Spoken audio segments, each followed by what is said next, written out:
Post-war Japan, a young man named Osamu Tezuka, working nights at a convenience store, stares at the comic books that he cannot afford. American titles cost 500 yen, a luxury for a country rebuilding from rubble. Those comics were full of muzzles, capes, and explosions. But Japan did not want heroes. Japan wanted heart. So Tezuka drew his own world. Close-ups, sweeping frames, and emotions that resonated with everyone. A cinematic comic before cinema itself. His breakthrough? 100 yen instead of 500. 4 lakh copies sold in a year. For the first time, working class kids could dream in ink.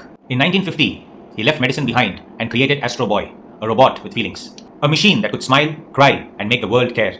1963, the first anime airs. Disney calls it cheap and laughs it off, but children across 52 countries call it magic. He gave Japan its first strong heroine in Princess Knight, and also showed moral conflict in Black Jack, the unlicensed surgeon who saves lives in the shadows. Manga grew darker, deeper, and more human.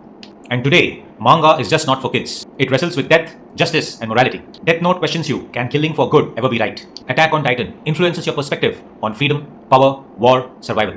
It is philosophy and ideology disguised as entertainment. By 1980, manga made up 40% of Japan's printed works. By 1989, Tezuka had drawn 700 titles and sold 100 million copies worldwide. Tezuka, rightly called as the father of manga, built a 500 yen billion empire that fuels Netflix, Hollywood, and even Korean webtoons today. What began as cheap joy for poor kids now drives global culture, cutting across generations. Because sometimes the world's biggest revolutions start with a pencil, a dream, and 100 yen.